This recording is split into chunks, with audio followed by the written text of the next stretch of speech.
Okay, tukwaniriza nnyo ku program mwasize mutya era mbalamusizza nnyo nyini ddala after a long time nga siriiwo mbadde mu nga siwulira bulungi naye alhamdulillah nebaza Katonda mpulira bulungi bitalo nnyo byonna gye mubadde eby'eggwanga eby'omukulu Fande Felix Kaweesa bitalo nnyo nyini ddala olwaleero lwe tumusiibula akasemberayo ddala nga bamuziika eri ewaffe e Lwengo. Tujja kuba tubalaga emikolo egyo gyonna okutandika ku ssaawa nga 6 ng'emikolo gitandikidde ddala so temuva ku NTV naye ng'ennaku z'omwezi 21 omwezi ogwokusatu tusembera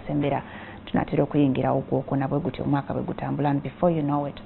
nga tugusiibula kiki kye weekoledde should be the question muffe ffenna noza naffe ngayo tukiraba obulamu bwa kiseera buseera tomanya kikyonaabeera enkya so akaseera koyinawo right now kakozese nga bw'osobola kubanga tomanyi ki kinaddirira yes si byannaku byereere waliwo n'amasanyu mangi agagenda mu maaso but always siyebeera enkomerero. Mbaniriza nnyo leero lwakubiri nga bwe nakutegeeza tutera kwogera nsonga za byabulamu era ndi ne Dr. Richard Kalungi tugenda kuba tulaba Hania kyonna ky'omuyita naye nga kirwadde kitawanya nnyo abantu naddala kubanga obeera wemulugunya nnyo mu lubuto omukuluma kitera nnyo kwesimba amakanda kitera gasimba mu lubuto naye nga kimanyi n'okukwata mu bitundu ebirala nga dokita bw'agenda okuba ng'atubuulira mwasiza mutya. Dr. Richard Kalungi nga wenkutegeezeza gwe tuyina mu studio naye nga nkujjukiza alina ekizibu kya Ania nga tunaana kutandika kunyonyola Ania kyeki emengo mu ddwaliro bali mu kulongoosa for free bwereere abantu abalina ekizibu ekyo okutandika jjo okutuusa enkya oba tonna bakuyitayo genda weebuuza ku basawo bw'oba olina obuzibu bw'owulira oba bw'onaamala okuwuliriza dokita kyanyonyola ojja kwebuuza oba naawe kyekizibu kyo ogenda oyongera okwebuuza ku bakugu bakukebere okiba kyetaagisizza bakulongoose ku bwereere emikisa gino tekitera kulabika so oba ogufunye make use of it. Dr. Richard tukwaniriza nate neyanziza nnyo okunkyaza ne leero era abalabi ba NTV nduza ne Spark TV oba kwetuli mbabuuzizaako line ku Facebook ne ku Facebook tuli live mbabuuzizaako nti bebala emirimu era n'omulanga gw'obakubidde mulungi nnyo nti bagende balaba ebintu bino eby'obwereere olumu tebitera kujja kuba naddala abantu baffe ebiseera ebisinga tebafaayo nnyo okwekebeza ndwadde zino kati mu ggwanga nga lino eryaffe olumu ebintu bino biyamba olumu oli gw'omukisa gwokka gwafuna n'okumanya obulwadde bw'obulala so mbadde mbasaba nti si leero lwokka naye buli wabuulirayo ekintu nga kino bafube nga okugenda mu malwaliro beekebeze. Okay, Ania si bangi abamutegeera nange mwennyini simutegeera nnyo kiri awo nyinza okuba namusomako naye nga neetaaga okunyonyolwa ng'omuntu yenna atudde ku TV ali mu kyalo atabitegeera awulira Ania kyeki kakati neyanzanya ekibuuzo ekyo Ania mu lusawo tukiyita obulwadde babuyita Hania naye si kituufu nti abantu tebabuuliranga ku bantu bangi babuulirako naye tebabumanyi tebabutegeera era mu biseera ebisinga bwe mba mpita mu butale eyo nga mpita ne ku nguudo mpulira abantu abalanga nti olina obulwadde bwa Hania nina eddagala lirino akutte mumbwa ze nga 8 n'abantu abali eyo mu byalo abakimanyi bo bayina kye balowooza kye bayita Hania kye batuuma abalwadde baabwe abaana baabwe oba nabo bennyini so ekigambo Hania oba Ania si kipya nnyo mu bantu naye mpozi ekyo tugenda okuyamba ennyo abantu baffe kwe kumanya Ania ono kyeki kakati Ania bulwadde era nga bulwadde buyinamu emitendera nga bonagamba naye nga bw'obanga obutunuulidde nga bona ndi tubunyonyola tutya Ania kitegeeza nti omanyi omubiri guyina ebisawo nga bonagamba ekisawo ky'olubuto ekisawo ky'omukifuba n'ekisawo ekirimu obwongo ebyo byonna bisawo biri mu mubiri kati buli kisawo kirina ebintu ebirina obeeramu natural byo nga by'omwo kati Ania kitegeeza nti ekintu kivudde mu kisawo kyakyo ekya butonde ne kiyingira we kitalina kuyingira okitegeera kisobola oyingira mu kisawo ekirala oba kisobola okuyingira mu muwaatwa nga tekigenze mu kisawo nga bonagamba nti tekivudde mu kifuba genda mu lubuto naye nga wekigenze si we kirina okubeera kati ebiseera ebisinga ng'ekyenda kati ekyenda kiyinza tolokerawo ekyenda kisobola era haniya bwe tuba twogera ku bintu bino era ndozo ekyokutoloka bantu bajja oyinza otegeera okutoloka kuno tusinga kulaba ku lubuto kubanga ebiseera ebisinga haniya yeekuusa nnyo ku butonde ne ku mirimu gy'abantu gye bakola kati ebiseera ebisinga abantu baba bakola emirimu gy'amaanyi omuntu amaze emyaka 2 asitula amazzi bidomola 2 abantu abasitula ebyuma abantu abakola emirimu egyo gy'amaanyi ebiseera ebisinga pressure yaabwe mu lubuto yeeyongera kati n'abeera nga ebbanga eryo nana lyamala ateekwa obuzito oba pressure ku lubuto kati ekyenda kisobola omubiri Katonda bwe yali atonda omubiri si buli kitundu nti kyenkanya obugumu oba okubeera tafu example enyangu gye nnyinza okuwa yeyekundi olubuto olwo nalwo nolaba nti awalala wonna lujja bulungi ne lwebika bulungi kati ku kundi wano naturally wabeerawo obunafu kubanga wo wava ku nomo omubiri guno gwina okwebikira newabeerawo ekitonde ekyekundi kati mukundi awatera okubeerawo omuwatwa oba obunafu era abazadde abasinga abali bw'abatulaba abaana abamu babeera n'amakundi agazimba era eyo hani gye tusinga olaba mu baana abato kati waliwo ebintu ebirala nga eno mu miwaatwa gy'olubuto olumu ekyenda kisobola okutolokerayo ne kikirira wansi mu nsigo z'abasajja era lwa nsonga zezimu ezo eza pressure muno okweyongera nekitoloka nga bw'ogambye kati ekikulu ekirala kye tulina kuba ali endwadde endala eziyinza ofaanana nga haniya ekintu kino ekitoloko ebiseera ebisinga kikirira n'akabubi kaakyo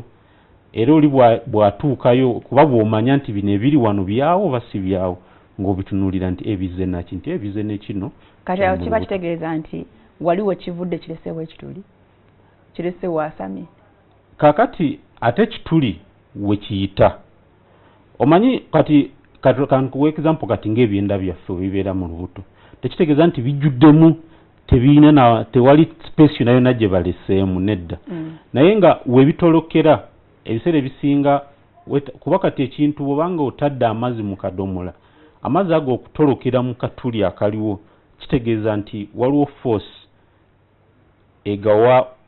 omwaganyi okuyita waawo for example ekidomola bwe kiba kirimu ekituli naye nga amazzi oba matono obanga amazzi ekituli nga kiringa wano naye nga amazzi gakoma wano of course tegajja yitamu naye kati wano kyotunuulira nti oyina obunafu then ekirala oyina pressure ebuildings mu cavity eyo oba mu space eyo ekaka ekintu ekyo okukkirirayo ebiseera ebisinga nga bwe naga nkirina emitendera kasobola okukkirirayo nga katono ne kakomawo kasobola okukkirirayo nga kanene era ne kakomawo ebiseera ebisinga kisobola okukkirirayo ddala nga nakinene waliwo kye bayita haniya waliwo tusobola okugamba nti irreducible nti ekintu kiyingiddeyo naye ne kivaayo era ebiseera bisinga abantu kintu manyi ne mu bantu abatulaba abantu bangi nnyo balina haniya naye nga nedda nga bamanyi nti ekintu kino buli kaseera nkiraba kiyingirayo ne kikomawo naye lwakola ensonga nti tekimuluma tekirina kyekimuleetedde tekimuleetera nnyo obuzibu naye kati obuzibu bwebujjira nti kiyingiddeyo kingi nekiremererwa okudda oba kiyingiddeyo kitono naye ne bakikwatirayo kati kitegeeza nti bwe baba bakikutte babeera nga abakinyize nga bona abaana for example enyangu gye nnyinza okuwa abalabi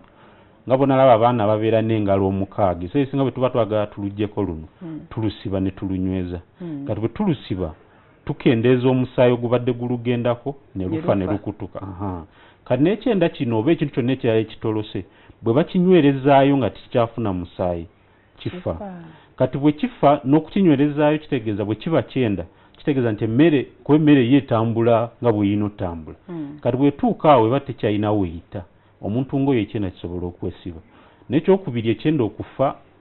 kintu kibeera emergency omuntu aba yeetaaga okukolako era ebiseera ebisinga n'abantu bano bagamba nti nywa kulina eddagala hani awajja genda nywa ku kino ebiseera ebisinga tubafuna mu ddwaliro nga batuuse mu mbeera ezo kuba kati bw'omufuna nga haniya nga munene ng'olaba ekintu kiyingirayo kinene naye ne kikomawo kitegeeza nti ekituli ekyo abasawo balina kikendeezaako kibeere nga tekigendayo naye olumu kayinza okuba katono kati nga nda amakundi mu baana ebiseera ebisinga abaana bagamba mwana akaaba olubuto ng'amaze okulya ebiseera ebisinga babeera ne hani oyo ow'ekkundi naye osobola osanga nti omwana pain temutawaanya nnyo oba bwe kayingirayo kaddayo kokka n'ogezaako omutunuulira olumu abamu bwe baba bakula kirekeraawo naye ebiseera ebisinga oli bwe kiba kigendagendayo nnyo ng'omwana akaaba nnyo bw'aba nga yisiza emyaka 2 nga kikyali bwe kityo ebiseera ebisinga tumulongoose kati olumu osanga ng'omwana munene ng'omwana muwala alina ekkundi ddene bwe riti atunuulidde ku ndabika ye ng'akuze abaami bwe banaamutunuulira olumu ne tukikola for cosmesis okunyiriza omulimu naye nga abantu kye balina okutegeera nti haniya bw'abanga yeetaaga kujjanjabwa then alina kulongoosebwa kubanga okujja kwe kuva mu defect oba kuva mu kintu ekyetaaga okukyusa nga tesobola kukyusibwa kumira ddagala kwawo oba olina ekituli nga kinene teri ddagala lyoyinza kumira nekigatta naye nekyala kye balina okumanya nti si buli kaseera nti bw'oba ne haniya oba weetaaga okulongoosebwa kivega musawo yalina okukitunuulira n'akakasa kuba kati bw'olibeera kino lumu twali tukyogerako nga n'abantu abalina ebizimba bano abakyala babeera n'ebizimba bw'oba nga olina ekizibu nga kiri anatomic oba nga kiri mu butonde tosobola bw'oba nga olina ekizimba ku mukono tosobola kumira ddagala ne kibula tosobola kumira ddagala nga olugalo oluzimbe lukome wano nga ne bagamba nti olina kizimbe ekyo kizimbe okuvaawo tulina kukijjawo bwe tuti mpozi nga kikirese kirala nga kyengezako kulaga nti ekintu bwe kiba nga kiri mu butonde bwo nti feesi yo yakula eriko ekizimbibwa ekiti tosobola kumira ddagala ekiro ekyo ne kivaawo bw'ozaalibwa ng'olina emiwaatwa gino gye tugambye nga migazi singa bwe girina okubeera gikkiriza ebitalina kuyitamu biyitemu tosobola kumira ddagala ne gigatta oba olina kuyambibwa mu kulongoosebwa kuba kyensinga okutegeera lwaki abantu bajjumbira nnyo jangu omire kano gaaya ku kano abantu ebiseera ebisinga batya nnyo okulongoosebwa ate nekyala abantu batera nnyo okutya amalwaliro n'ebiseera ebisinga bwe nkugambye bwe waba nga tewali nnyo mbeera ekulongoosebwa ssaawa eyo tusobola okukiposponinga n'ekirala kati nga omusajja ng'omulimu gwe gwakusitula bizito ayinza okuba nga mwajja emmere nga tasobola lekeraawo kukikola naye n'omugamba nti risiki egenda ova mu kino kyekino era abo biseera ebisinga olumu ne bwe tubalongoze kuba bonna tugenze mu maaso nga n'abakubi bakubye masimu ensonga ena gye tutera ofuna mu haniya kwe kudda kwa haniya kuba kati obuzibu bwe tulina wali abantu bangi nnyo n'abatali bakugu abagamba abantu nti bajjanjaba haniya ne mu malwaliro agaffe wali abantu abagamba abantu tukulongooseza haniya ne bwe tuba nga tusoma obitabo bya medicine bigamba nti haniya okulongoosa kwa haniya kyekimu ku kulongoosebwa okusinga obuzibu mu nsi kyekyo lwaki tugamba abantu nti okuziiza okudda kubanga haniya obadde omuyina mu kitundu kino okendeza emikisa gye okudda ekisooka olina okuba nga olabiddwa omusawo omukugu omusawo alina okukola ku haniya ebiseera ebisinga ye musawo yasoma ebyokulongoosa newankubadde olumu abasawo bajeno dokita abamu bakiyiga si kwesaawa abamu bakiyiga naye ate waliwo n'abatali basawo abatali badokita era nabo abalongoose ndowooza lumu tulifuna olunaku okuyamba abantu baffe okutegeera ndagawa nga nina ki then nekyokubiri lifestyle oba kati nadahaniya mu bakulu nti ekintu kyokola osobola okikendeza oba badde ositula ebyuma ebizitowa kilo 10 osobola okukendezako n'ositula 5 bw'obadde obisitula buli lunaku osobola okukendezako n'ositula lumu mu wiiki n'olaba engeri gy'okendeza emikisa gyo okufuna haniya oba n'okuddamu omufuna nga bamujjanjabi. Okay. Wagambye nti ebiseera ebisinga haniya eno birth defect bakuzaala naye ate ngera twagambye nti kitera kuva ku buzito bw'otadde ku mubiri kakati obuzito obwo kati olwo abaana bano abazaalibwa naye obuzito baba babusangawo kakati era ekibuzo eky'obuzita kirungi kuba bwe mba munyonyola mbadde munyonyola nga bonagamba generally kakati haniya tekitegeeza nti exactly ozaalibwa naye nedda naye maybe ozalibwa ne risk y'okufuna hania nga bonaga nti olina obunafu wano kati ekintu kisobola oyitawo nekigenda eri bwe kityo kakati mu baana abato tekisinziira nnyo ku buzito kuba mu baana abato tusinga okufuna hania za bika bibiri tufuna hania ey'okkundi then hania naddala mu balenzi hania egenda mu nsigo zaabwe oba mu scrotum kakati eyo yo teri nnyo ku nti oba omwana asitudde ekikopo eky'amaanyi oba asitudde sefuliya kati bw'otunuulira omwana omuto ekisooko omubiri gwe gukyamanyiira mbeera kati tunuulidde nti mu lubuto lw'omwana ono mulimu ebyenda kakati eno ensigo bwe ziba nga ensigo omwana omuto era n'abakyala ebiseera ebisinga tubagamba omwana omuto asobola ozaalibwa nga ensigo ze zombi teziriimu oba asobola ozaalibwa nga ayinako emu abakyala ebiseera ebisinga abazaala abaana nga teriimu ddala nti kyengezaako okunyonyola abakyala tubagamba bazikebera oba mweziri kati ensigo bwe ziba zitondebwa tezitondebwa mu kisawo ekyo ziina gye ziva ne zitambula ne zikirira bwe zityo ng'akyaliyo mu lubuto kisobola okuggwerayo oba olumu kisobola process eyinza obutaggwera mu lubuto naye okuyambibwako ne tubala abaana biseera ebisinga batanaweza myaka 2 bwe ziba tezinajja tuba twagala tukole okulongoosa tuziteeke gye zirina okubeera zikule bulungi kati ensonga lwaki ndeetamu kino bwe ziba zijja nga bonaagamba nti ekintu kyayise wano oba nga bonaga nti ekkovu lyayise wano ekkubo ly'ekkovu kati n'ensigo zino bwe ziba zijja zirina we ziyita era ziyita wano wansi w'olubuto bwe ziti ne ziryoka zikirira wansi kati we ziyita awo waliwo nga bonaalaba nti ekkubo we zaayita kati omubiri zirina engeri omuwaato ogulina engeri gye gulina okubikkibwamu naturally n'olumu tekikolebwa kati bwe kitakolebwa omuwaato ogwo olumu guba munene ng'ekyenda kikirirayo kati mu baana abato tekyetaaga maanyi mangi era ojasanga nti abasinga ffenna risk eyo tubeera nayo naye mu bukulu bwaffe eyambibwako emirimu gye tukomekkereza nga tukoze kuba n'omuntu omukulu era naye tafuna hania kuba si buli asitula ebyuma nti afuna hania kati asitula ebyuma ono ayinza okuba ne risk eyo okuva mu buto then omulimu gwakoze ne gugiyamba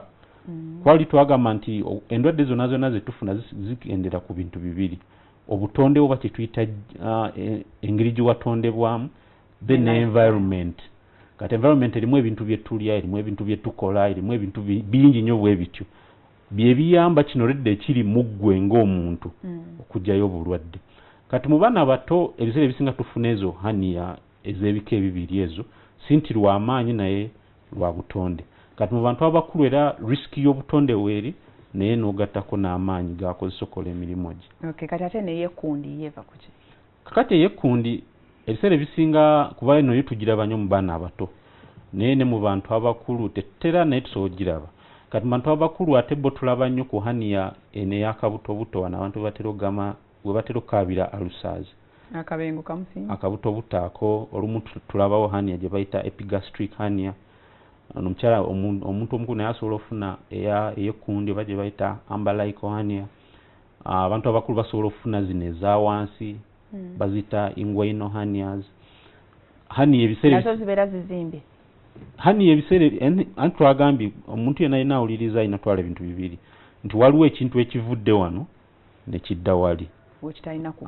kati ekyo kyekikulu omuntu yenna okukaaba pain kuba nga bwe nagamba oli nti omuntu lwajja mu ddwaliro yaba nekyalowooza ku kimuluma era oli ayinza okugamba mpulira akansimbi muno ndabika nina hania neffe kati mu kukebera kuba hania teweetaaga nakusindika mu sikaani teweetaaga kusindika mu x-ray hania era omuntu wakugamba nti genda okola x-ray tulabe oba olina hania ebiseera ebisinga omanya nti omuntu oyo si mutuufu kuba hania yo tugidiagonizingira ku symptoms zayina ne examination kukwatako bukwasi noga nti owulira kati kyembadde ngeza okulaga nti eyekkundi ebiseera ebisinga nkwata olugalo lwa maama leese kumanya abasajja tebatera nnyo leeta baana malwaliro mukaluba n'engalo era twawona natemba kati nkwata olugalo lwa maama ne mukwasa mu kkundi ebiseera ebisinga bukosi babeera bati abasinga ne mukwasa mu kkundi agenda okukwatamu ng'awulira mpulira olugalo ng'olugalo mpulira luyingira kati agenda owulira nti waliwo omubiri guno guli nakyo skin eno eri nakyo eno then awulira nti waliwo akantu akalinganga ka ring akayingiramu olugalo nti mpulirawo ekituli kale kye bayita hania nti waliwo ekituli ekyo kyawulira then ebintu ebiri eri munda bivaayo nebijja nebizimba wano nebiringiriza kibeera kinene wano kungulu era n'omugamba muteekawo olugalo anti kati kino ekinene kibeera hani ebeera soft tekibeera nga jjinja era omuntu naye ali eyo ng'alina omwana alina ekkundi eddene bwe lityo gwe ddira kwaliwo kano kasika ekirira bwe kyali kikutte enkova eyo teekamu olugalo kubanga eyo yennyini esenta kati awo wennyini w'oyingiriza olugalo we tujawulira ng'olugalo lugenda kati bw'ogezaako okukwata sayidi ne sayidi ojawulira akantu akakaluba nti sayidi eno wakaluba naye wakati waliwo omuwaatwa kati omuwaatwa gwe usually kisinziira tugupima ne tugamba nti bwe guba gususse sentimita 2 mu muntu omukulu manya mu mwana nti ogwo mugazi nnyo kuba sentimita 2 lwe lugalo lwanga bw'olulaba luno buli omu fenna nayo ne bwekwatako oteekerayo ddala bwoti paka n'owulira gye lukoma oyinza anti tugezaako owulira kyembangezaako balaga nti owulira karingi kano owulira ekituli kino kyempulira ng'ogezaako mulaga nti ebintu bino by'owulira ebizimba wano biva eno wansi ne bizimbira wano mu lusu kati biraba ng'ebizimbidde mu lususu naye nga bitwaliddeko leeya zonna ez'olubuto kuba olubuto lwaffe luli mu layers kati n'otunuulira nti ebintu ebyo biba bivuddeyo nga kyembategeeza okulaga nti ffenna tuyina engeri y'ekintu ekyo ffenna kuba ekkundi lutondebwa kuva ku kiri ekiriwo olredde kati wano wo teweegatta ng'eno ewalala era eno bwekwatayo sayidi ewalala eno tewalinga wano kati ffenna tuyina naye nga ekituli ekyo kisinziira mu bugazi kati ne bw'oba okula ebiseera ebisinga engeri gy'ofuuka omuntu omukulu kirekeraawo okumatalinga kuba kabeera katono ku myaka gyo kati mwana omuto wabeera ne sentimita nga ngazi ebintu yeetaaga na pressure ebintu ebyo okuvaayo kuba kiba kinene ku kyenda ky'ekitono kati ate ffe jjukira buli lwokula ekinakyo kiba kinene kiba kyetaaga space ennene okuyitamu kati ekyo kiddamu n'okwansalinga questionnaire gye wabuuziza nti n'omwana yeetaaga sooka situla kintu ekintu ekikulu olina okumanya nti ebintu we biyita wenkana watya obugazi era ebiyitawo byo byenkana bitya kuba bw'obanga olina ekintu w'oyagala okiyisa kirina okuba ekintu ekyo ky'oyisaawo nga kijjaawo then nga ne kino ky'okiyisaamu kisobola okuteekamu kino ky'ogezaako oyisaamu kwega buli ekkundi normally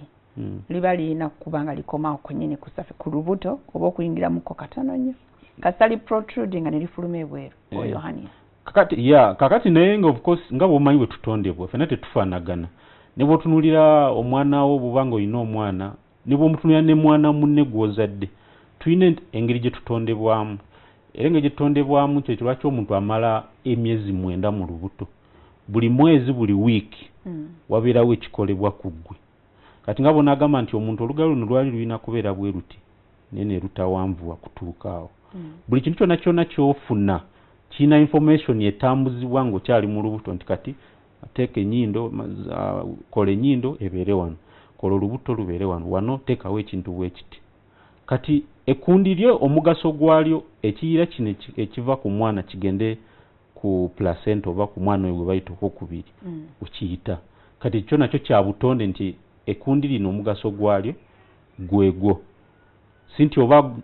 liyina ekirala kyonna kyerikola naye omugaso gwalyo gwekyo kati mu butonde bw'ekkundi ekyo kibaawo ekyo kati omwana asobola otondebwa n'ekkundi eddene ebiseera ebisinga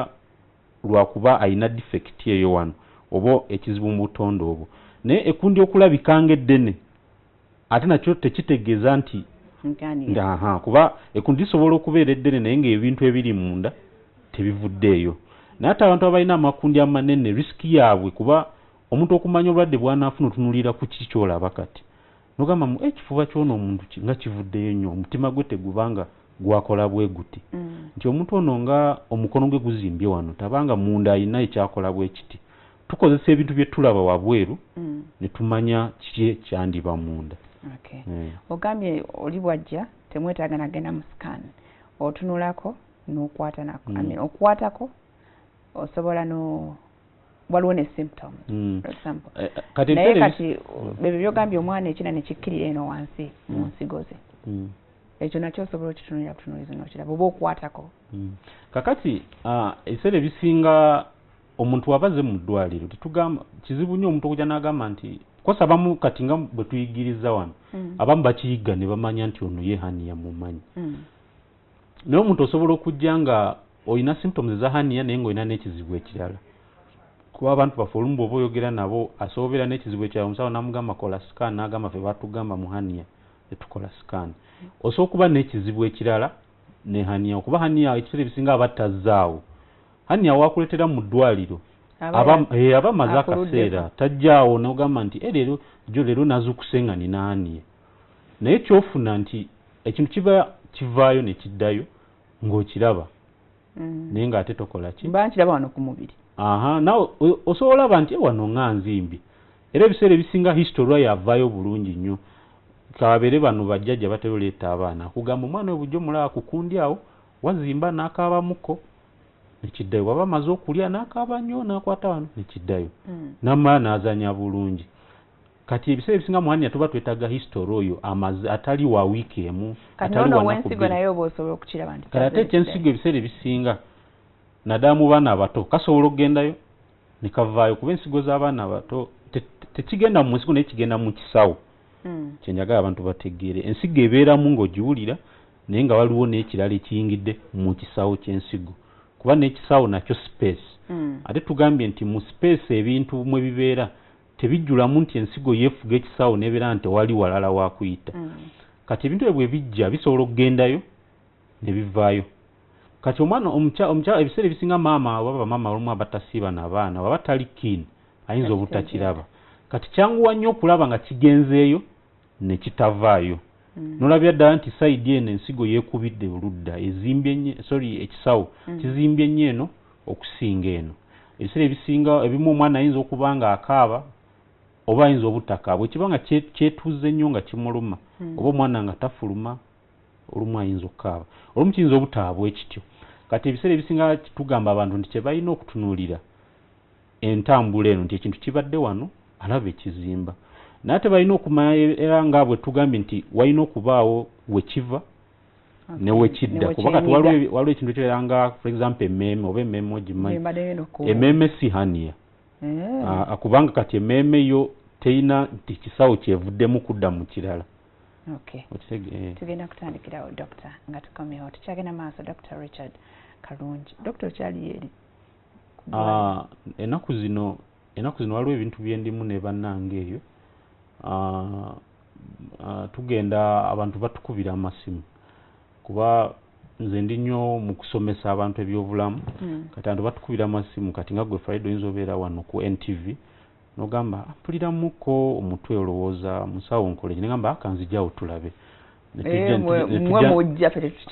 tujja ne tupima pressure yo netukugamba omutwe gwo oba olina stress netwogeramuko kyetwogedde netukugamba oba weetaaga olaba omusawo netukugamba oba kale weetaagayo kaddagala eno oddemu otukubire. Waliwo n'abantu abalala katuuka ewedde tubadde tulina omukyala gwe tulaba nga alina sukaali batukubira netugenda netupima sukaali we netumuyigiza sukaali kyeki kubanga luliwe nagamba omuntu olumu bw'ajja mu ddwaliro tetufuna nnyo mukisa kunnyonnyola nti sukaali kyekino eddagala lyetukuwadde lye lino kubanga lwekino kati ng'oli omukyala yatuyita netugenda ewe asuuleeyo Kireka netugenda ekireka netumuyigiriza nti sukaali kyekino sukaali alimu ebika bino nti sukaali wange anaawona kuba abantu balina nnyo ekibuuzo obulwadde bwange bunaawona oba tebuwone. Then n'ekirala naddala abantu babeera n'eddagala erisukka mu kimu kabeere ng'oli bamujjanjabye malaria. Jjo nabadde ku Facebook omukyala n'apostinga nti banaye waliwo page bagiyita Mama Tendo bapostingako nnyo ebizibu bya health era kyekimu ku kintu ekyatuwaliriza otandika ekintu kino. Omuntu n'apostinga n'agamba nti omugongo gunnuma banaye mireki kati buli omu n'ateekako kati waliwo omukyala n'ateekako Ampiclox kale nengenda ku message ne mugamba nti Ampiclox mu mbeera eno agenda tuyamba atya bwana nabadde n'ebizibu ne bampa Ampiclox kati bwe yalabye nga muliko nnyo n'alekerawo kola ki kuddamu naye nga kyengezako kulaga nti omuntu basobola okuba nga bakujjanjabye ekizibu maybe mu musulo ne bakuwa eddagala ery'obuwuka mu musulo ne bakuwa pain killer oba ne bakuwa n'eddagala erikendeeza ekintu ekirala kati ebiseera ebisinga omuntu kino kyo nkyeteekako naffe abasawo olumu tetukinyonnyola bulungi nti eddagala lyetukwadde lya bika bisatu nti lino lya kino kuba waliwo embeera olumu omuntu n'atatereera n'atagenda mu ddwaliro n'ayagala ayongere agula eddagala kati omuntu ayinza okwongera okugula eddagala n'agula maybe ey'ekintu ate ekitakyaliwo kuba nze ndabye nnyo abantu najja n'agamba nti musawo mbadde sikyava mu nsonga naye mbadde nina eddagala lyendiko ogenda olaba eddagala lyajjeyo nga badde ku panado kati ye nga amanyi panado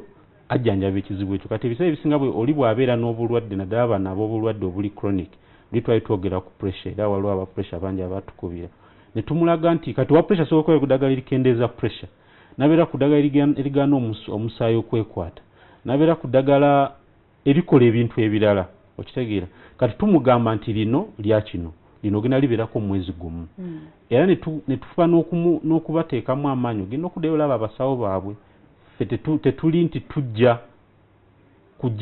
kugamba nti toddayo eri nedda tujjanjaba naye waliwo abasawo abalwadde ba bika bingi waliwo oli nagamba nina omutwe n'omukeera nga pressure eri waggulu n'otandika okumufolowinga nga ggwe waliwo abantu abamu betusanga ng'olwedde balina abasawo baabwe balina amalwaliro gaabwe naye nga baagala second opinion olaba abantu abamu abaagala ennyo okugula eddagala ninamu ka headache kangende ngula eddagala n'omunnyonnyola oba lyeyaguze ddala lijjanjaba obuzibu bwe oba terijjanjaba oba n'omuntu ekika ky'omuntu kyalina olusi kiba tekyetaaga na so ebiseera ebisinga nga bwe nagamba sinti tewali basawo oba tewali malwaliro naye information nti bwe mbeera n'ekizibu kino ndagawa oli ne tumugamba nti omusawo w'amagumba genda wano omusawo wagundi genda wano test weti gy'onoonya genda wano in fact kubamu tusobola n'okuggyako test ezo olwa abakyala olumu abali embuta bo tubalabirira ddala tusobola n'okuggyaawo ne tukuleetera fansi ddawo ne tukola bwe tuba tulina kye twetaaga ne tukugamba nti omanyi Farida kale enkya geno tukolere sikaani bw'omala ompite naye nga bino ebisinga byonna bwe kiba tekyetaaga nnyo okuwa kitanda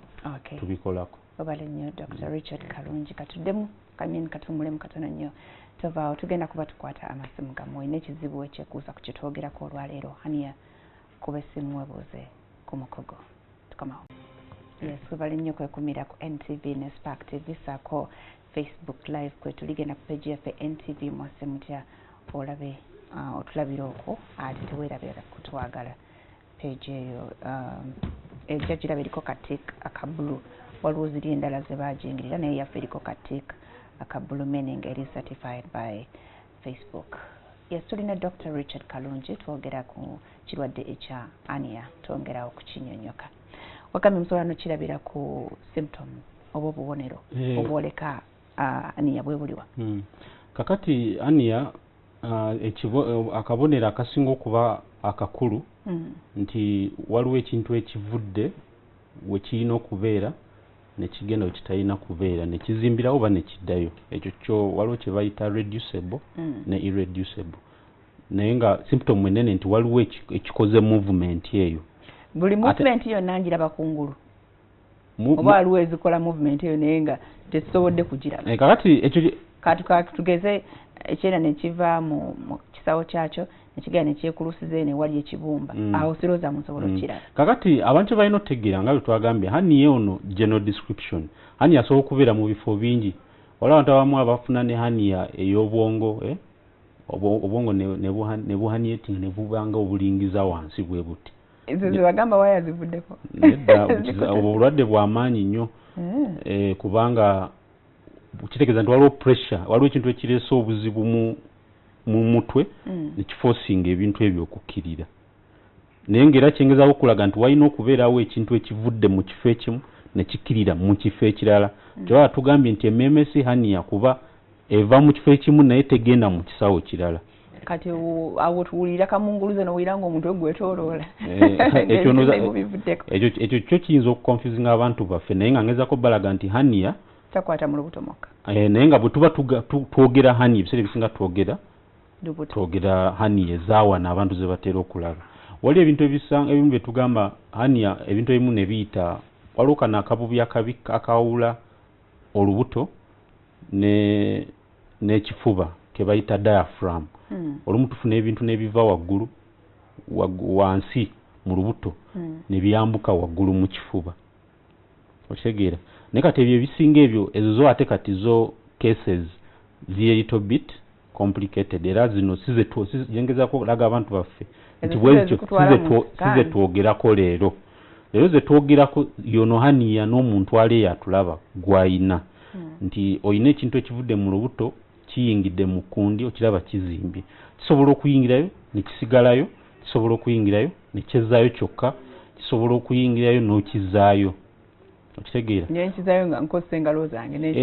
kino kintu kiki ekizimbye wano genda okizaayo kikwate nekitoloka. Kati nekirala differentiation enaje njagala tukole oba okwawula nti waliwo ebintu ebimu kati nga emmeeme era very common abantu bagifuna nnyo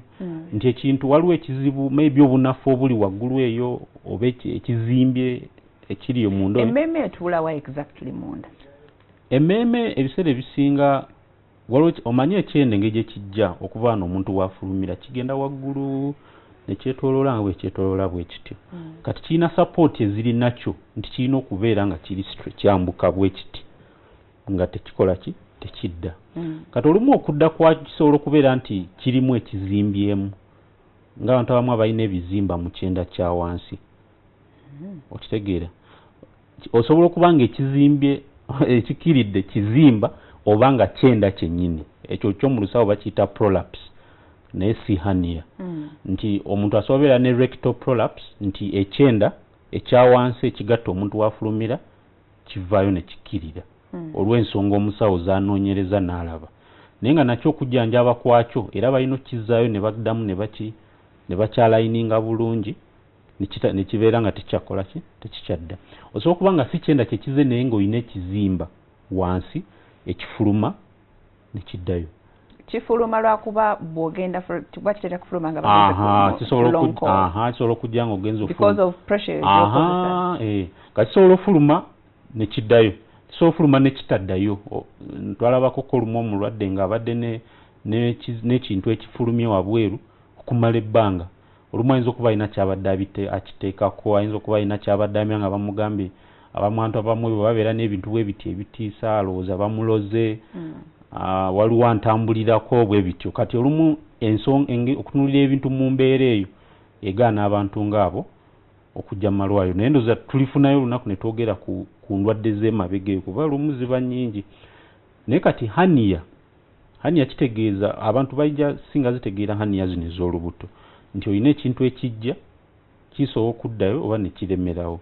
Bwe kiremerawo ebiseera ebisinga kitegeeza nti either kinene oba wekiyise watono nnyo ng'olumu bwe twali ng'abaana abato n'oyita mu kantu n'otandika okwewunyawo n'akavaamu. Kati olumu oba n'okaaba oba n'oyita abantu ne bajja ne bakuyamba. Ebiseera ebisinga oba ng'oyisa awantu kiba kitegeeza osobola oyitawo naye olumu w'oyise bwe waba nga si wagazi nnyo oyinza okukaluubirizibwa. Kati ekyenda olumu kisobola olemerayo naye ne kibeera nga tekiri obstructed oba tekiri blocked. Bwe kiremerayo nga kiri blocked kitegeeza nti emmere kuba emmere nga bwe twagambye emmere etambulira mu straight line ekyenda kiri continuous nti bweva wano edda wano edda wano. Kati jjukira paati y'ekyenda emmere weeyina okuyita ate kati bakirobedde eri ate ng'eyina okuyitawo era. Kati bwe bujja nejja n'etuuka weeyina oyingirira nga tate teraba wakuyita awo bawulirira obulumi abagadde. Kati oli n'asigala n'amala for example ayinza okulya leero n'atafuluma. Ku ebiseera ebisinga emmere okuwulira nga ayagala okugenda emmanju kitegeeza ebintu bikiridde wansi kati bituuse mu kyenda ekinene. Kitegeeza kati kisinziira paati ki ey'ekyenda eyingiddeyo. Bw'ebeera nga paati ya waggulu omuntu ayinza okulya emmere maybe kanaatandika okuwulira nga takyayagala kulya ng'awulira nga ajjudde. Omuntu bwe kiba nga kya wansi nnyo kitegeeza distance ey'okutambula ekyali mpanvu. Okitegeera? Kati otwala ebbanga nga emmere etambula naye nga tofuluma. Kati wayitawo ng'ennaku 3-4 oli najja nagamba maze ennaku 3 sifuluma. wano mpulirawo ekintu ekizimbye ate mpulirawo obulumi wano bwe bityo kati ebiseera ebisinga ekintu ekinene kye tusinga okufuna mu hania oli nga alina ekintu ekizimbye ekinene kati nga mabega twafunako omwami era ye yali ebiseera ebisinga hania mu bantu abakonda mu basajja ebeera classical kuba tusingira ziraba mu basajja nti omusajja ono akola mirimu gya welding basitula enzigi basitula ebintu ebyo na byonna kati omukyala yali atugamba nti ebiseera abadde agenda mu ddwaliro bamugamba jantukulongoose tafuna budde oba alowooza kijja kgenda kati n'amirakoko ne ku ddagala awo biki kati omusajja bagenda omwetanga ekintu kizimbye nnyo nga kiringanga wone kisobola okuzimba ddala ne kituuka neno wansi mu bisambi bw'obanga ebintu ebiyingiddeyo bingi era obujjanjabi bwakujjayo tekitegeeza nti oba kizimba nti waliwo ekizimbye ku nsigo kubijjayo kubisa gye bibeera kati olumu okujjayo kwabyo ate nako kulimu considerations okubijjayo bikyali biramu okubijjayo bikyakola bulungi bwe bityo kati olumu bwe kiba nga kimazeyo ebbanga nga kibadde kyesibiddeyo olumu tekifuna musaayi kifudde abasawo baba balina ate okukijjako then baddemu bagatte bulungi bakuzeewo bulungi then wano bekyayise ne baripairingawo n'ebyo byonna byonna nti binajja era abantu abasinga 99 ku 100 ajja kugamba nti bulijjo ndaba ekintu ekijja ne kigenda kisobola okuleeta pain oba obutaleeta naye nga ebiseera ebisinga okubalaba nga bajja mu ddwaliro bajja lwa pain olw'ekizimba ekiremeddewo then olumu n'obutafuluma oba n'okulumizibwa ennyo obutafuluma nabwo kiyinza okuva ku ania obutafuluma kisinziira ani gw'otunuulidde kuba obutafuluma ate bwo buyina ensonga ezibuleeta nnyingi tosobola nazimalayo naye hania kyekimu ku kiyinza okuleeta waliwo omuntu gwe mmanyi gwe balongoose naye yalina obuzibu mu kufuluma ng'alwawo akaluzi ate ng'olubuto olugira ne lujja ne lumuluma nnyo kati yagenda mu ddwaliro ne bamulongoosa bamugamba ekyenda kibadde kiwanvu ne bakisalako naye yali ania kati waliwo kye bayita redundant colon waliwo ekyenda ekitono kye bayita small intestine n'ekyenda ekinene kye bayita big intestine oba colon kati colon eyo erimu ebitundu erimu ekyambuka kye bayita ascending erimu ekigenda bwe kiti erimu ekikirira then eyina ekigatta ku kye bayita rectum yegatta w'ofulumira kati waliwo ekigatta ku rectum awo ekyo kyo kitera okubeera ekiwanvu kati engeri gye kitera okubeera ekiwanvu kitera okutusitinga kiringa nga muzannyo oba nga mizannyo kye gy'abawala gye batera okuzannya egy'emiguwa ng'onaali eno n'oli ali eri ne bakwata omuguwa kati omuguwa bwe guba nga mumpi mugenda funa tension nnungiko nti guba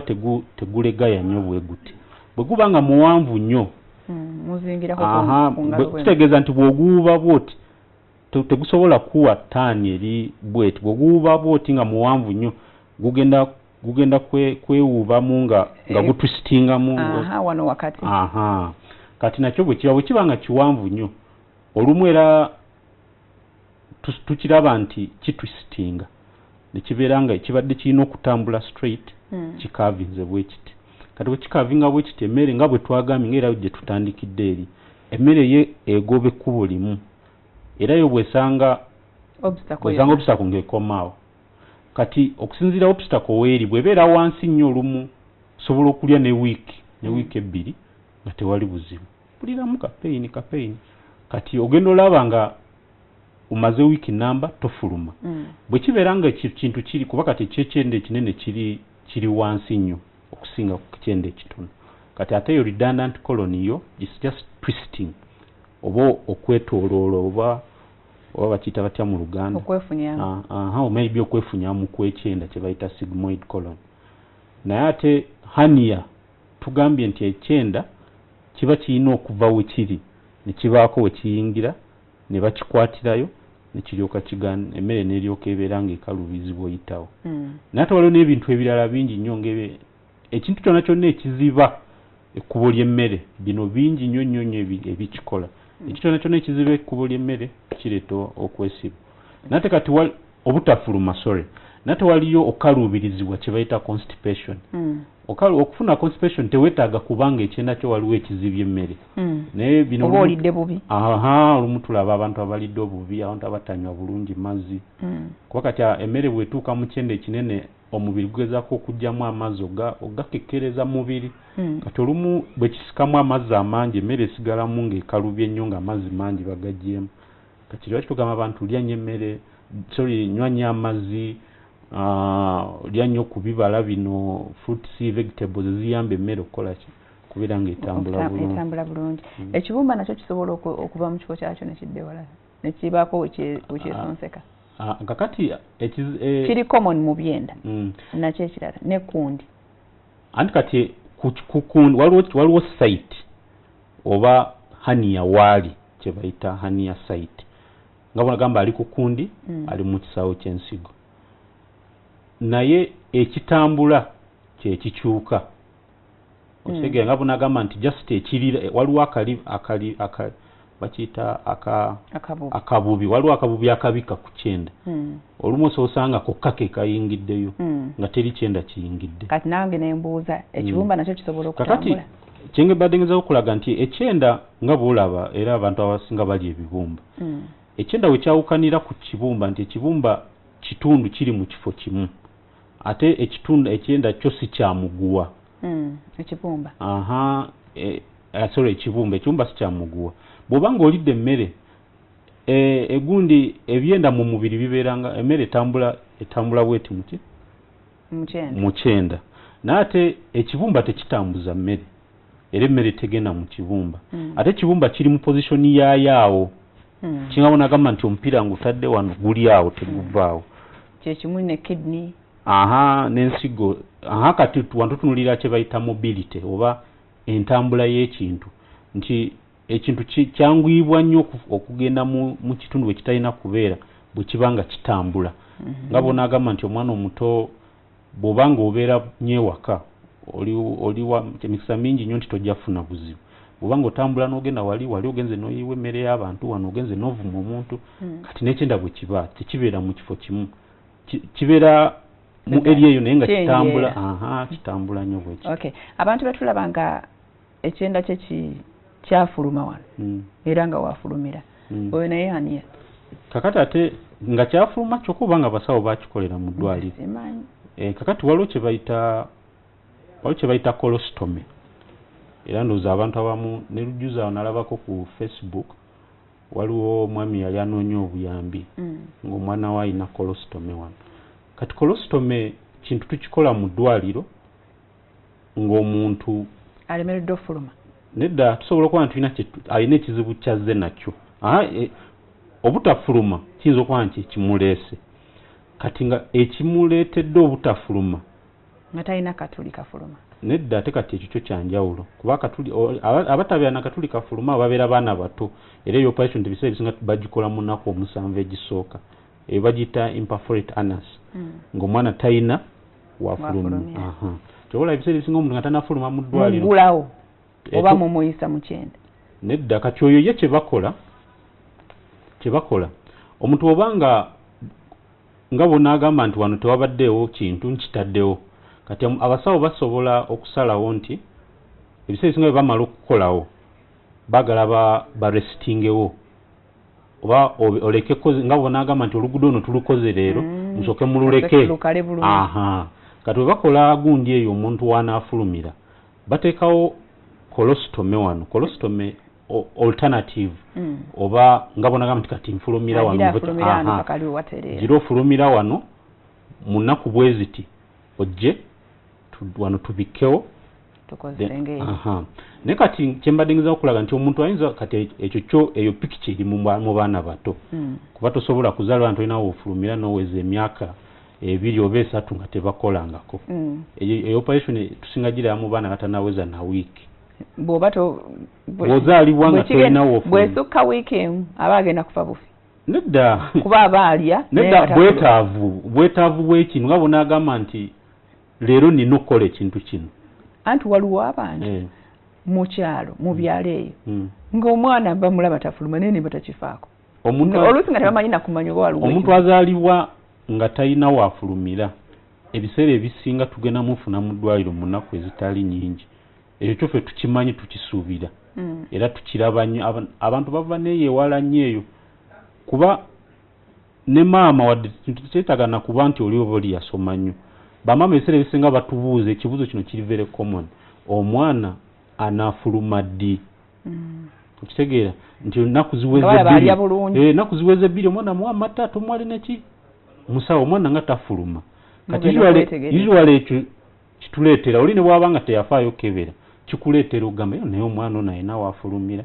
kati tutera nnyo okulaba muntu nti awezeza ne wiiki ebbiri nga yazaalibwa talina waafulumira naye nga tajja kati eri operation ejja mangu naye wali omuntu omukulu nga badde ayina bulungi waafulumira naye ng'afunye ekizibu munda ku kyenda kye n'afuna okulongoosebwa ku kyenda kati ng'omusawo alowooza nti ekyenda kyayagala kikole ki kirestinge wali abamu nga bwe baggulawo wano taliddamu fulumira eri okusinziira ku lwaki bakikoze okitegeera kati waliwo kye bayita temporary colostomy nti bagitaddewo leero then ojja kuddayo mu ddwaliro bagibikke baddemu obeere nga bw'obadde waliwo ensonga ezimu nti bagenda kuwa permanent era waliwo ne kye bayita colostomy bag ng'omuntu bagenda kuteekawo wano ekisawo nti gwawo okola ki ofulumira naye ng'ate ekyo kyo tekiri related ku hernia nakatono. Okay. Nana Malayika abuuza hernia bamulongoose emirundi emeka waliwo be balongoosa ne bigaana ebyo tugenda kubiraba dokita nga tukomyewo katumbulemu katono nnyo n'amasomo tugenda gakwata mu kitundu ekiddako temuba. Yes, essimu tuziguddewo ojja kuba neebambikuba mu buvunaanyizibwa obw'ekitalo tusobole okufuna as many people as possible bw'okuba kendeza eddoboozi ku TV obuuza ekibuuzo kyo oveeko owe dokita omwaganya asobole okuddamu. Dr. Richard Kalungi gwe tulina. Catherine Mutyaba agamba I have a brother who feels severe pain around the umbilical cord since childhood. The pain is on and off. Brother we aina alumizibwa mu kkundi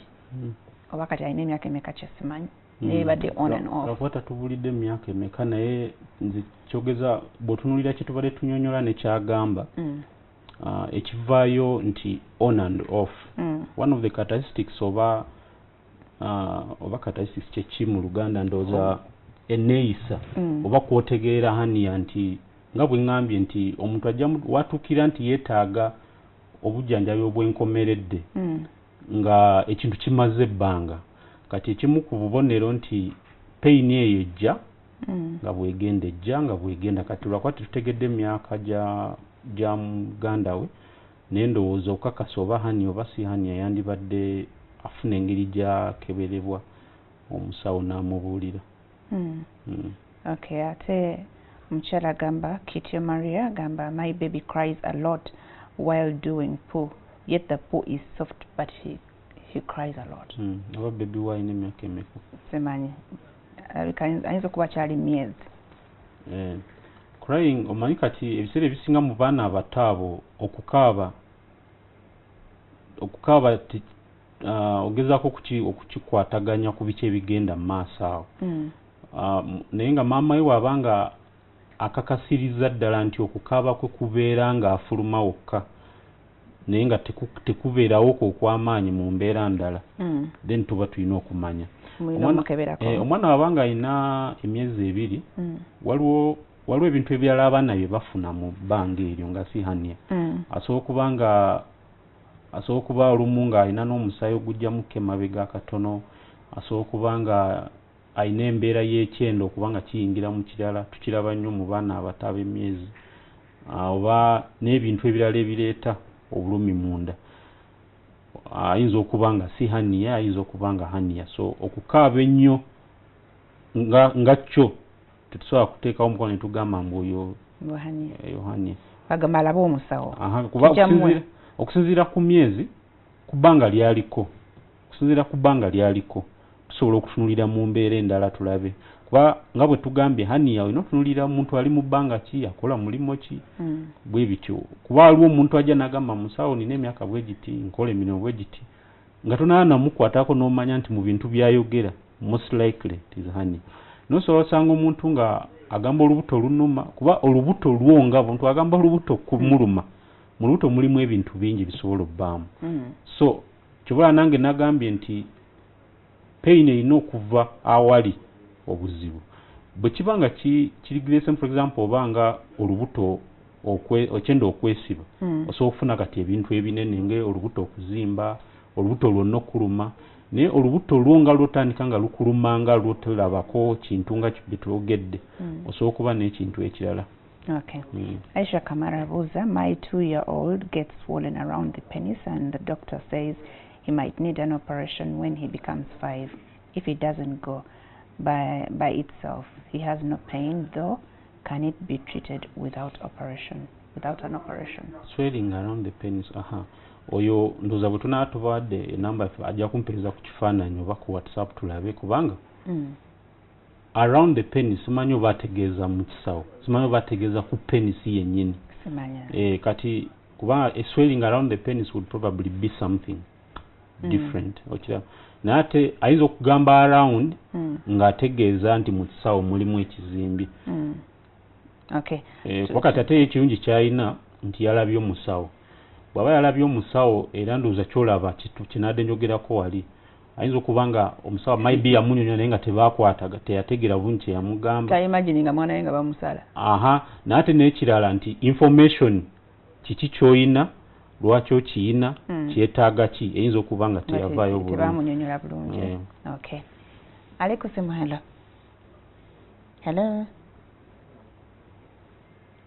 omukyala Namayanja Reste olwo yabuuza ekibuuzo awo nana kukiddamu hello okay okoledde ddala ekintu kye twagaanye kendezo Tobosco TV yo tuwuliziganye bulungi hello okay tugende kunana yabadde abuuza hani yabamulongoosa emirundi emeka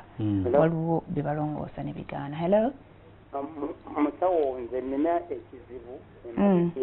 yogerako katono ku ddoboozi ninayo obuntu bulinga obusundo naye butuuka ekiseera ndowooza emabega ne waba nenkalukizibwa kukuluma era okudde okulaba nga baddefuna omusaayi naye bulinga busundo bulinga busundo naye oluusi ate kumala kubeera nga kikiddamu ekiseera nga tolina ddagala ly'otaddewo ne bubula bubuzi nekutuuka ekiseera ate nebutta era nemukutuluma nenkaluubirizibwa nenfunayo n'omusaayi oluusi nga kale ssebo tukitegedde abale nnyo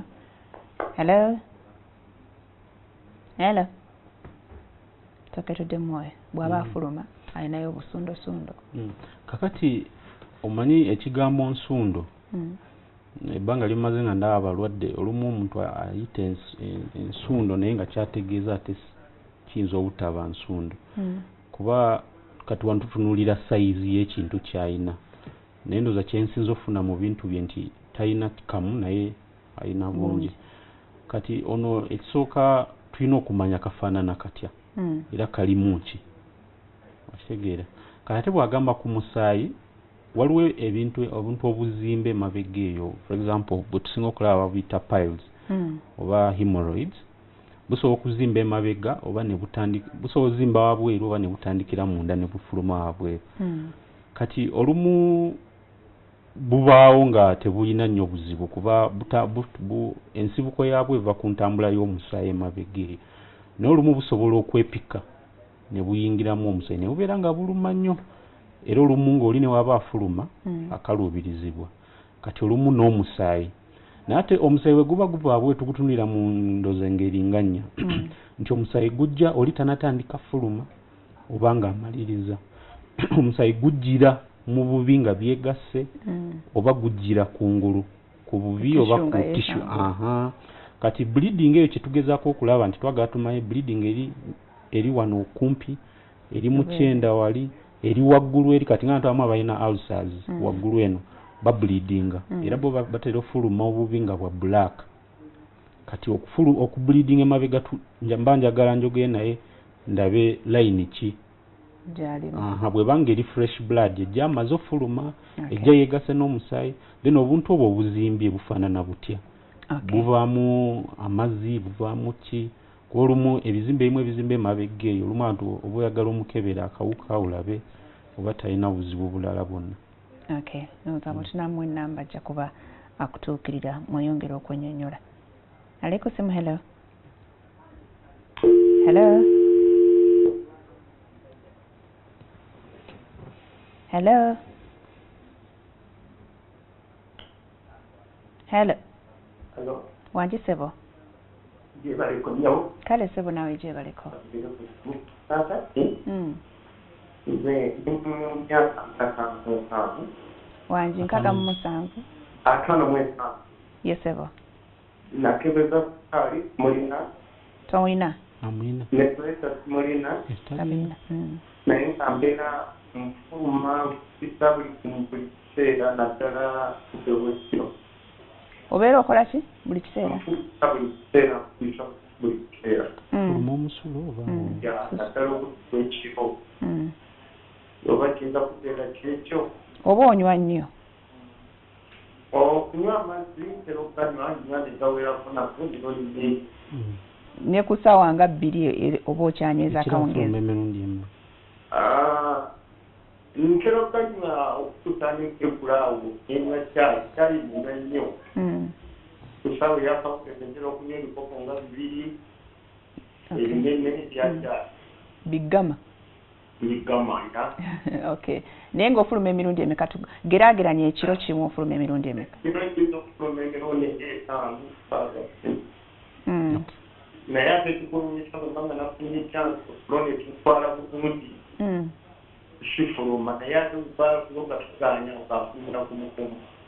Okay. Kale sebo. Tali nnyo ku mulamwa gwaffe. Naye ekibuzo kyabuuza kirungi nnyo kuba ajja yamba abasajja bannya abali myaka gye. Waliwo abasajja bonna abasusse emyaka 4 bwe tubafuna nga bafuka emirundi mingi katusuubire abadde ategeeza kufuka si kufuluma kufuuyisa bw'abanga afuka emirundi mingi emingi gye mubalanga giriwa kakati waliwo kye tuyita mu lusawo tukiyita frequency ey'okufuka nti buli kaseera owulira ng'oyagala then waliwo kye bayita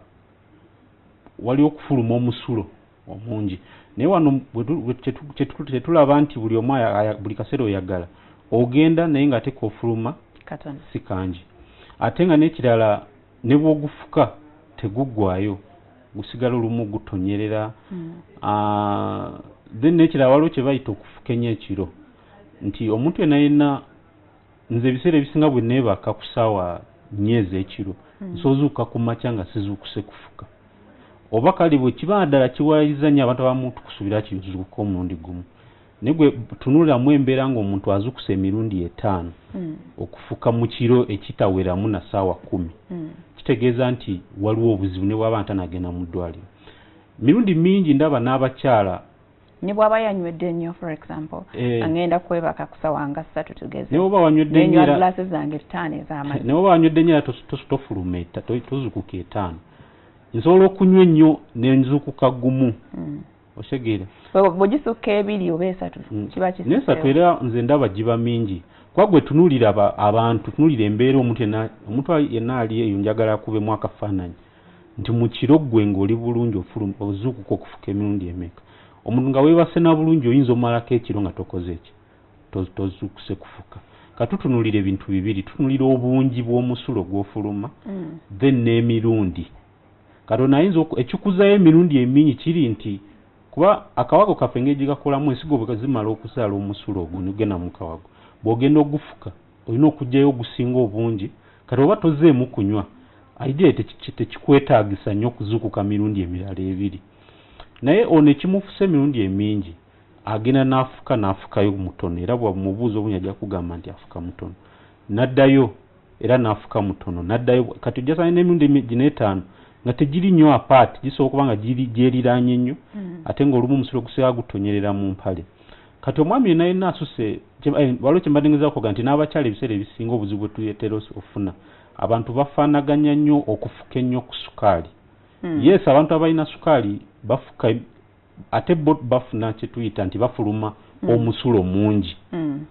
okitegeera naye kati tekitegeeza nti buli muntu afuka emirundi emingi nti alina ki nti alina sukaali kuba kati ne mu bakyala abamu bayinza ofuka emirundi emingi nga alina obuwuka muki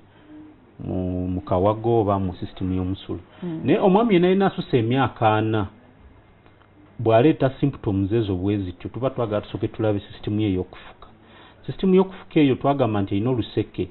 oluva wabweru eno gyafulumira ne lugenda ne lugatta kawago kati ku kawago awo waliwo ekintu kya kye bayita prostate gland kati okufuka ennyo kisobola okuva ku mbeera eyo nayona nti akaseke kano oba ku kawago awo waliwo ekitagenda bulungi naye ekintu kye tusinga okulaba ekireeta ebintu ebyo nga biri byonna byonna tubijjeewo be baami kati ono omwami alina emyaka 55 abantu abalina obuzibu ku prostate eyo bagamba nti mu Luganda bagiyita nsanjabavu naye ebeera awo nga bwolaba kubamu akafaananyi nti waliwo ekisawo ekirimu omusulo kiriko akaseke akavaako ne kaleeta omusulo eno wabweru naye awo akaseke wekeegattira n'ekisawo kino weeri awo bwe watyo kati bweba ebiseera ebisinga esobola ozimba bweba ezimba enyigiriza kawago enyigiriza junction eno ey'akaseke n'akawago kakitegeeza nti omusulo bw'oba oguleeta kisooka gukaluubirizibwa okujjayo kuba gulina osooka ne guyita obstruction eno kati omuntu ono yabeera nti ne waba agenza okufuka akaluubirizibwa otandika nate ne bw'atandika tafuka mungi n'addayo aba yakaddayo n'addayo n'agufuka kati ekireeta ensanjabavu zino okuzimba bingi nnyo kati ngezezaako mulaga nti kyekyo tusinga okusuubira naye bwe tuba nga tumulabye ne twogera naye mbadde nakiyambe n'abaami bonna abali eyo abasusa emyaka 4 bagende beekebeze prostate zaabwe tugenda kufundikira wano ku NTV naye tusokedde mu Nana bamulongoosa emirundi emeka era waliwo be balongoosa ne bigaana